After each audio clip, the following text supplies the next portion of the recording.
मारे, माला पहने और भगवान नाम लेते हुए चले आते थे। लोग देखते थे, आहा हा, जज साहब आ गए, जज साहब आ गए। किसी महात्मा ने पूछा कि लोग इन्हें जज साहब क्यों कहते, तो कहते कि वो पहले में कहीं जज थे। दक्षिण भारत में एक कस्बा टाइप का था, उस कस्बे में वहां अदालत थी। अदालत में वो जज की नौकरी पर थे और नौकरी को छोड़ करके वो महात्मा बने। कहते कि इस प्रकार से उनके जीवन में ठाकुर जी ने लीला की, रघुनाथ जी ने।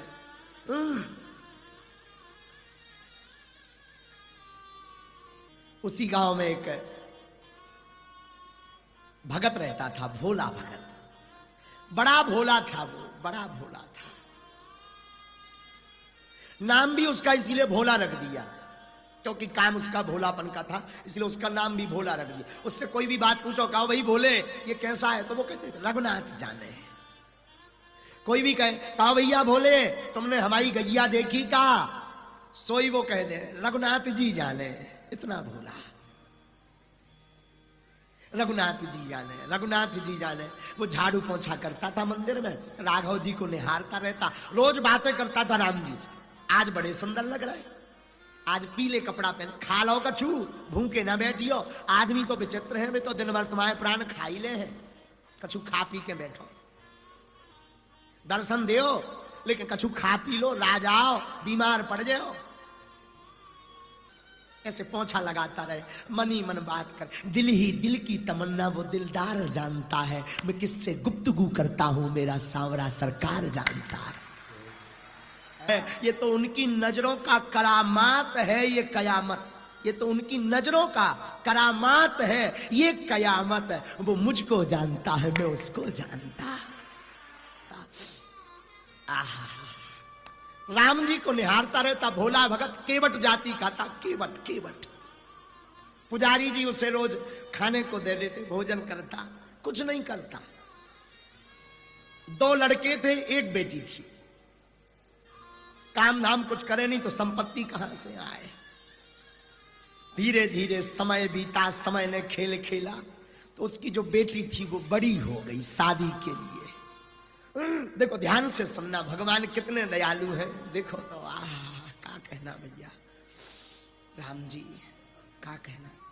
धीरे धीरे वो बड़ी हो गई बेटी, तो बेटों ने कहा पिताजी बहन बड़े हो गई है, विवाह की तैयारी करो। तो वो भोला तो भोला, रघुनाथ जी जाने। बस भाइयों ने एक घर देख लिया उसके लिए, शादी की बात तय हो गई। गांव का भोला आदमी तो पुजारी जी ने डांट डपट कर, बात माना कर, बेटी सयानी हो गई, विवाह करना है, कुछ चिंता कर। सोई हाथ जोड़ के कह दे रघुनाथ जी जाने। फिर भी बेटों ने एक दिन रात को समझाया, पिताजी एक काम करो, पैसा तो है नहीं, गांव का जो सेठ है नगर सेठ, 300 रुपया उधार ले लो, शादी अभी कर लेते हैं। सस्ता जमाना था, महंगाई थी नहीं, बाद में हम कमाएंगे तो चुका देंगे। गांव के नगर सेठ के सेठ ने राम जी लेकर के आया। बेटी का बढ़िया धूमधाम से विवाह हुआ। रघुनाथ जी के सामने वो रुक्का दिखा करके रख दिया, प्रभु ये 300 रुपया का उधारी हमने उठाया है और आपकी कृपा से अब बेटी का विवाह तो हो गया, बड़ी कृपा मेहरबानी आपकी। सोई राम जी के चरणों में रुक्का रख करके अपनी अलमारी में वापस कर दिया। शादी हुई, बच्चों ने मेहनत मजदूरी की, काम किया, रुपया कमाए, रुपया कमा करके पिताजी को दिया। पिताजी ये जो 300 रुपया तुमने लिए थे, ये कुछ 12 पैसा रुपया ब्याज है, और ये 312 रुपए है, जाओ जाकर के नगर के सेठ के चुका दो, ज्यादा दिन कर्जा रखना अच्छा नहीं होता है। आहा, केवट गया, सेठ जी आपने जो हमें दिया था, बहुत बहुत धन्यवाद। और बेटी का विवाह तो निर्विघ्न संपन्न हो गया। आपने जो धन दिया था ये रख लीजिए और चुका दीजिए, और जो जो रुका था उसे पर्ची बना करके रसीद दे दीजिए कि चुकती हो गई। सेठ जी ने रुक्का पर लिखा कि आज अमुक अमुक तारीख को, और जो है इस व्यक्ति ने हमारे पैसे जमा कर दी। लो भाई इसे पढ़ लो, चुकती हमने लिख दी है। भोला आदमी पढ़ा लिखा नहीं, बोले सेठ जी हम भला का पढ़े, रघुनाथ जी जाने सब। ऐसा कह करके रुक्का को जैसे ही लेने लगा सो सेठ की बुद्धि खराब हो गई। सेठ ने सोचा ये पढ़ा लिखा तो है नहीं, बुद्धि का तो हीन है, बुद्धि का हीन है। एक काम करते हैं कि इससे 2 बार रुपया लिए जा सकते हैं। सोई कह दिया जाओ तुम पानी लेकर के आओ, उसे पानी लेने के लिए भेज दिया। और सेठ ने ऐसे ही झूठ मूठ का एक दूसरा पर्चा बना करके, चिट्ठी बना करके, झूठ मूठ के साइन करके, वो जो पहला वाला था चुकती वाला वो फाइल में छिपा करके रख दिया, दूसरा झूठ मूठ का दे दिया, लो इसे लो, चुक गया, जाओ जाओ। भोला भाला केवट बेचारा मंदिर में आया रघुनाथ जी के, सोई वो रुक्का लिया, राम जी के चरणों में रख दिया। प्रभु आपकी कृपा से जो आपने कर्जा दिलवाया था वो आज चुक गया, ये वो रुक्का है, अब कृपा बनाए रखना है। अब वो कागज उठा करके अलमारी में वापस रख दिया। सेठ ने सोचा डायरेक्ट नहीं मांगना चाहिए, अदालत के थ्रू मांगे। उस सेठ ने पहला वाला जो रुक्का 300 रुपए उधारी का था उसके नाम पर अदालत में केस लगा दिया। सत्य घटना है ये अभी की। अदालत में केस लगा, सोई सेठ ने अपने खर्चे से संबंध कटवाया कि इसको बुलाया जाए अदालत में।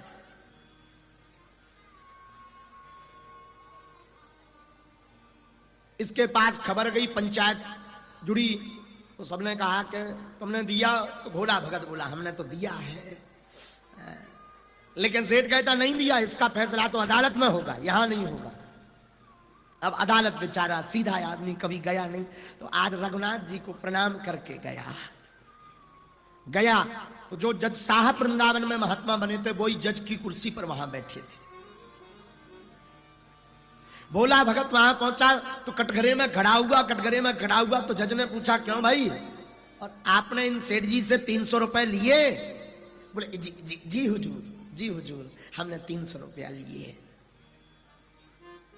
तो आपने चुकाए क्यों नहीं अभी तक?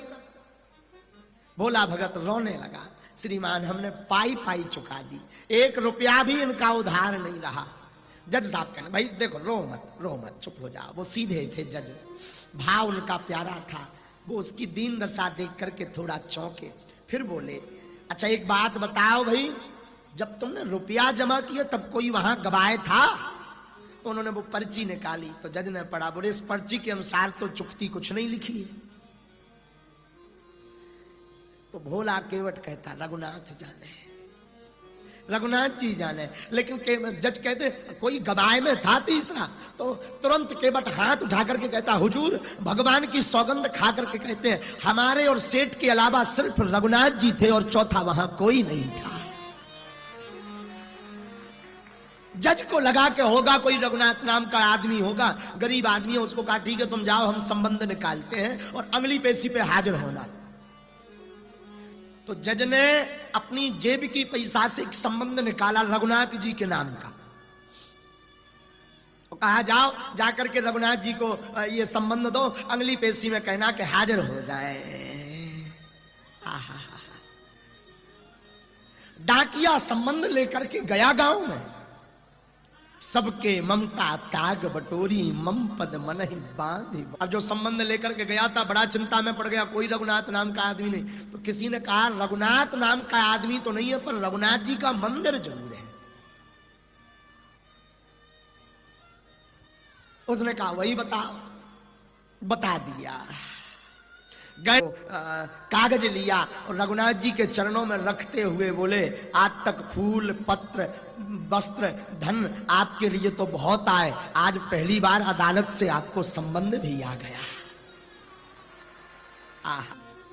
कोई बात नहीं, धीरे धीरे दिन बीते, जो पेशी की तारीख थी वो आ गई। पुजारी जी ने केवट से कहा एक काम करो, तुम एक दिन पहले निकल जाओ। रघुनाथ जी लाज रखेंगे केवट, तुम्हारी चिंता मत करना। केवट कहता हमें कोई दिक्कत नहीं। एक दिन पहले शाम होने लगी, 4-5 बजने लगे। केवट ने अपनी धोती पहनी, रघुनाथ जी के सामने जाके खड़ा हो गया। प्रभु काल तुम्हारे भक्त की लाज बचा लेना, हम जा रहे हैं। एक छिदाम जेब में थी नहीं, कुछ प्रसाद बना करके पुजारी जी ने दे दिया, कुछ खा लेना, भूखे मत रहना, कल दोपहर तक जज का अदालत का काम निपट जाएगा। वो बेचारा कभी अदालत गया नहीं था, बिना पढ़ा लिखा भोला भगत भगवान को प्रणाम करके चला पड़ा। अदालत के बाहर लेटा लेटा सोता रहा। सुबह हुई, अदालत की कार्रवाई प्रारंभ हुई। आहा वाह, अदालत की कार्रवाई में वाह भैया वाह वाह, आहा वाह, क्या कहना भैया। अदालत की कार्रवाई में ऊपर ले, हाँ, गोद में बैठा रहा वाह। अदालत की कार्रवाई प्रारंभ हुई। जज बैठे, साहब अदालत की कार्रवाई प्रारंभ की तो जज ने केवट से कहा, वो कटघरे में खड़ा हुआ। केवट ने कहा जी हुजूर। जज ने कहा बताओ भाई केवट, कहाँ है तुम्हारे रघुनाथ जी, आए हैं? केवट तो भोला यार, बोलो तो वो तो सब जगह है, यहीं कहीं होंगे, बुलाओ। सब जगह है वो तो। आहा, जज ने आज्ञा दी सिपाहियों को, जाओ बुलाओ। हुआ क्या, जो सिपाही था दरवाजे पर लगा हुआ था, चौकीदार, उसने आवाज लगाई, रघुनाथ हाजिर हो, रघुनाथ हाजिर हो, रघुनाथ हाजिर हो। ऐसा 3 बार चपरासी ने जो जोर से आवाज लगाई है, रघुनाथ हाजिर हैं, रघुनाथ हाजिर हो, रघुनाथ हाजिर हो, रघुनाथ हाजिर है, ऐसे 3 नारे जो लगाए हैं। चाल लटपटी सी, एक वृद्ध सी झुकी सी देह, दुपटी फटी सी, शीश बांधे धर धाये है, हाथ माहे छड़ी, तुलसी की गले माल, माथे पर रोली का चंदन चढ़ाए हैं। साहब के सामने विनीत जू आज, चपरासी के बुलाते ही आज रघुनाथ गवाह बन करके आए हैं। अदालत में आकर के भगवान जज के सामने कटघरे में खड़े हो गए। भगवान कहते कि ये सेठ झूठ बोल रहा, श्रीमान ये सेठ झूठ बोल रहा। हम तो इसी के गांव के मंदिर में रहते हैं और ये रोज हमारे पास आता भी है। आपको अगर विश्वास नहीं है तो इसको यहीं पकड़ करके रख लिया जाए और 2 सिपाही इसके घर पर भेजे जाए। जो इसकी अलमारी बाहर की है, उसमें फाइलों के बीच में 4थे नंबर की जो फाइल है, उसमें एक रसीद है, उस रसीद में चुकती का हिसाब लिखा है।